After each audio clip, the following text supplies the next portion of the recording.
Olá pessoas, sejam muito bem-vindos a mais um vídeo do canal Central Pandora. Aqui é a Sora e hoje é dia de falar de Alien. Você sabia que Prometheus quase foi uma prequel com ligação direta com o primeiro filme? Pois é, em 2009, quando o Ridley Scott entrou para a produção de um novo filme de Alien, a ideia era fazer um filme chamado Alien Engineers, que se passaria em LV-426 e teria ligação com o Alien original, explorando algumas questões não resolvidas do primeiro filme. Só que eventualmente esse roteiro foi passando por várias modificações e se tornou o que nós vimos em Prometheus. E hoje nós vamos justamente conhecer essa história que trouxe muito do que nós veríamos depois nas prequels de Alien. E antes de mais nada, se você é fã de Alien e quer saber muito mais sobre esse universo, não deixe de se inscrever aqui no Central Pandora para não perder nenhuma novidade. Então bora lá conhecer a prequel de Alien que você nunca viu.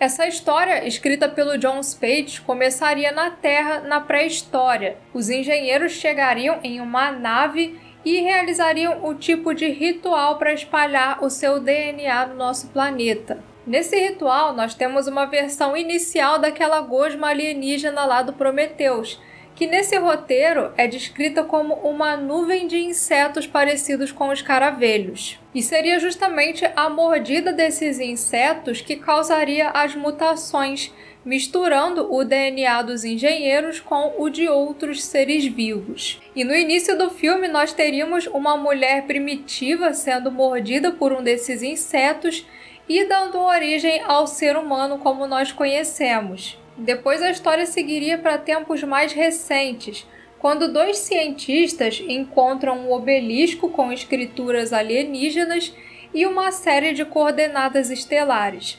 Esses cientistas são a Jocelyn Watts, que em Prometheus se tornaria a Elizabeth Shaw, e o Martin Holloway, que se tornaria o Charlie Holloway.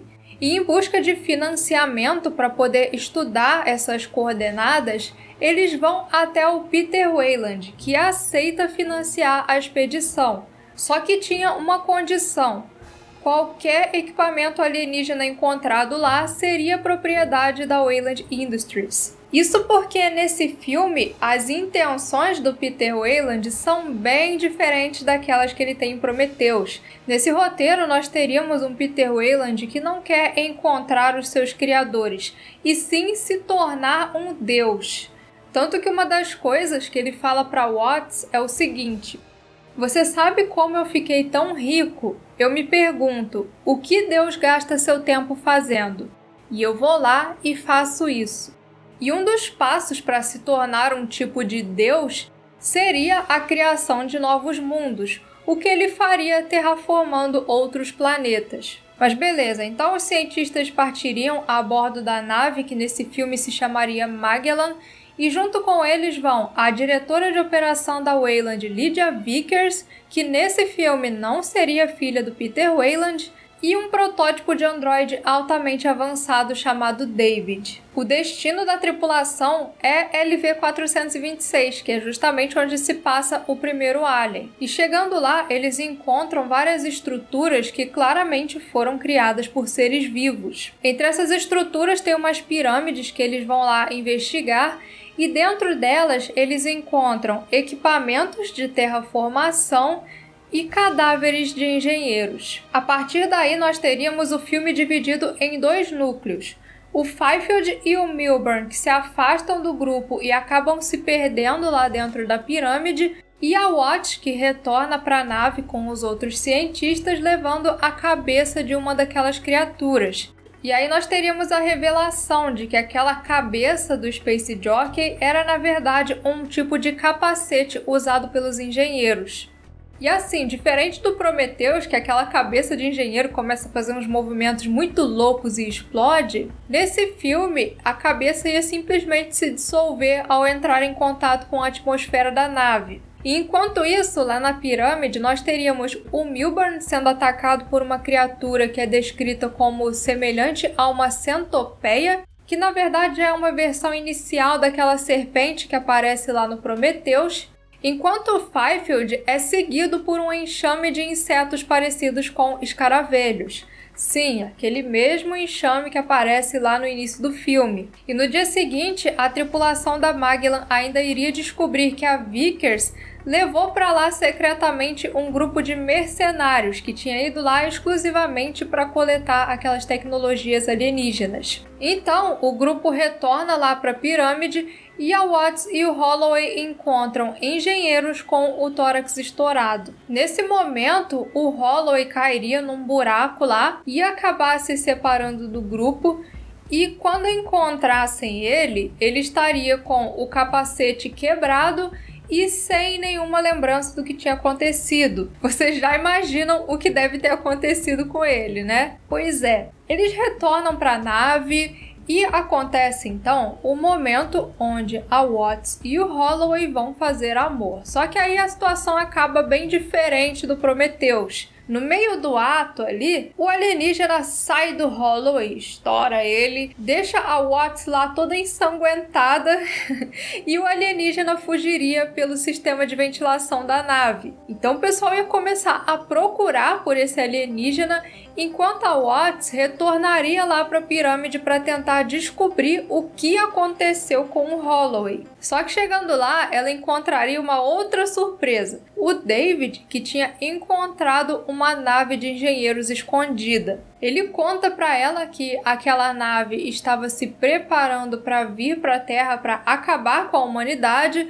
só que o piloto por algum motivo não conseguiu fazer isso. E agora ele queria dar continuidade a essa missão. Ela tenta impedir ele, só que ele usa um facehugger para atacar ela e dá partida na nave, iniciando agora um grande caos em LV-426. A Watts desperta lá de volta na Magellan e, já sabendo o que estava dentro dela, ela corre para o módulo médico para tentar remover aquela criatura, só que já é tarde demais. No meio da cirurgia, o Chestburster sai de dentro da Watts e quase mata ela. Por sorte, o módulo detecta os ferimentos e faz a cirurgia para salvar a vida dela. E quando ela acorda, nós vemos que aquele alienígena que nasceu dela era um xenomorfo. Sim, nesse filme nós já teríamos a introdução dos xenomorfos como nós conhecemos. Ele vem para atacar ela, só que ela consegue matar o xenomorfo antes que isso acontecesse. E nesse meio tempo, aquela criatura que tinha saído do Holloway já tinha matado boa parte da tripulação da Magellan. Então, junto com os outros sobreviventes, ela vai lá tentar impedir o David, que agora tinha tirado o engenheiro do hipersono. Quando acorda, o engenheiro arranca a cabeça do David. A Vickers e o líder dos mercenários tentariam escapar ali, só que eles seriam atacados por uma versão mutada do Fifield. E assim, nesse roteiro seria explicado que aquele engenheiro que estava no hipersono tinha perdido o controle da carga da sua nave, que eram os ovos de alien, e por isso um facehugger acabou impregnando ele. Para impedir que esse facehugger seguisse com o seu ciclo, ele entra no hipersono e pretendia ficar lá, só que aí vem o David e tira ele. E depois que fosse despertado e matasse quase todo mundo ali, ele tentaria acelerar a partida da nave. Só que nesse momento o Chestburster que estava dentro dele emerge. E seria essa a origem do Space Jockey do Alien de 1979. Nesse meio tempo, a Watts mataria a criatura que saiu do Holloway e depois, junto com o Capitão Janek, ela usaria a Magellan para se chocar contra a nave dos engenheiros e impedir que ela partisse lá de LV-426. A Watts seria a única sobrevivente dessa batida e teria o seu confronto final contra o Ultramorfo, que seria o xenomorfo saído do engenheiro. E depois de vencer o Ultramorfo, ela acabaria naquele planeta sozinha com o que restou do David. Só que a Watts já foi um pouco mais prudente. Ela opta por não consertar o David, já que ele já tinha se mostrado não confiável. E enquanto isso, as pirâmides começam a emitir um sinal de socorro. Sinal que seria recebido pela tripulação da Nostromo tempos depois. Diferente do filme que nós tivemos no cinema em 2012, Alien Engineers ia acabar com esse link super direto pro Alien de 1979. Só que ainda assim, a gente vê muito desse roteiro no Prometheus. Inclusive, eu vou deixar um link aí na descrição com o roteiro completo para quem quiser ler, porque é uma leitura bem interessante para quem quiser conhecer mais dessa história. O caráter religioso foi mantido, né? Nós temos o Peter Weyland querendo se tornar um tipo de Deus, e o filme também teria inúmeras citações bíblicas, muitas delas feitas pelo Holloway, que seria um cara extremamente religioso. E no início haveria até uma implicação de que Jesus pode ter sido um engenheiro. E o motivo para os engenheiros quererem exterminar os seres humanos nesse filme seria que nós teríamos nos tornado filhos muito rebeldes.